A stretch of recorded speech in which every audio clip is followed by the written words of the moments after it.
I'm gonna show you how to install and operate the garage door opener, the MyQ 888LM. And this is what comes in the package. You got the opener, and you have instructions and a couple of screws. That's all you have. This thing is really to install. If I wasn't recording this, it would have took me about probably 5 minutes to install it. The reason why I'm putting this on there because I woke up a couple of mornings and my garage was still up.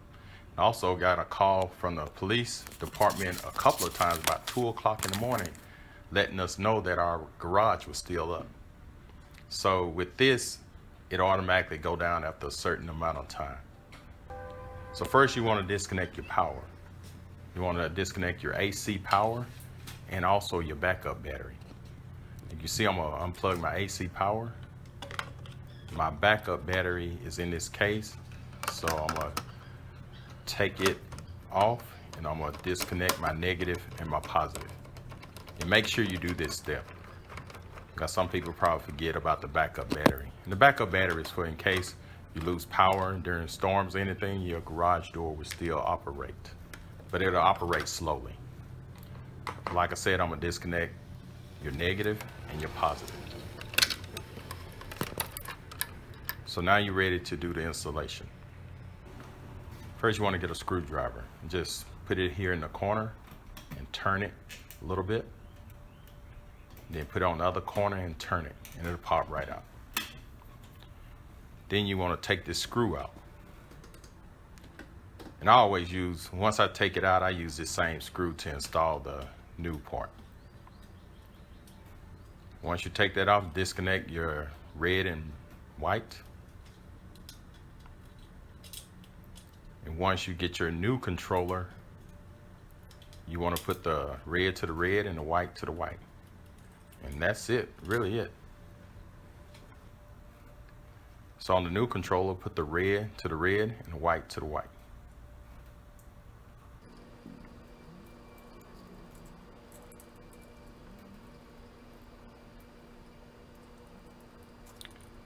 Once that's done, you just mount it back on the wall. Like, use the original screws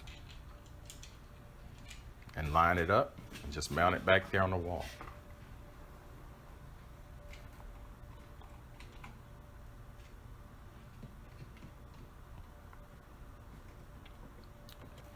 Once you mount it on the wall, you don't need to over tighten this, just get it snug. Just tight enough to where you can't move it around, because you don't want to over tighten it and break something. As you see, I'm checking it, make sure it's snug. Move it around, it's pretty snug there.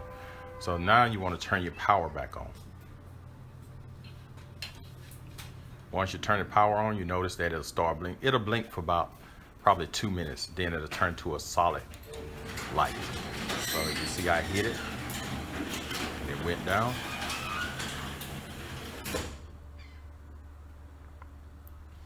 You notice that the light is solid when it's down. So I'm gonna hit it again, and it's gonna go up. And I don't have the timers set right now. I'm gonna show you how to set the timer. Because if the timer was set once it's up, it'll start blinking. So to set the timer, the only thing you have to do is open this face panel right here.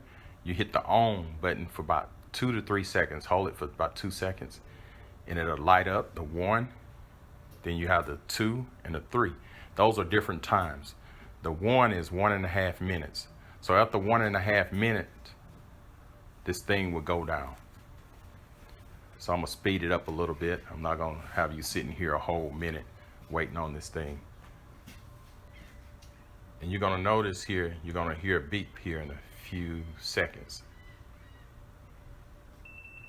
Okay, that's the beep, and the lights will also start blinking. That lets you know, hey, this garage door is to go down.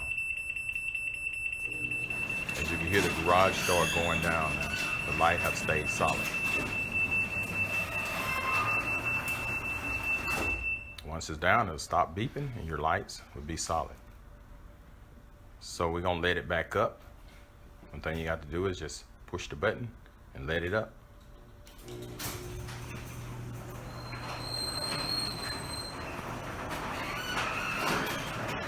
And once it goes all the way up, you're gonna notice that that light gonna start blinking again. And to turn it off, if you don't want your garage to go down, you work it in, just hit the off button. That's it. It's turned off. And to turn it back on, like I said, you press and hold the on button for about 2 to 3 seconds. And you can go from 1, 2, or 3. So I set it at 1 minute. So I'm also check my controllers in my cars, in my truck. And everything worked fine. I didn't have to reprogram anything. Also, my keypad on the outside, it worked great. I hit the enter and I also put the code in, and everything worked great. So if you want to purchase this MyQ 888LM, you can look in the description below, or you can go to my website at www.weldingandstuff.net. I have other products on my website also. So if this video helped, subscribe to my channel, and I will make other videos on this product also, how to do different programs on it. Thank you.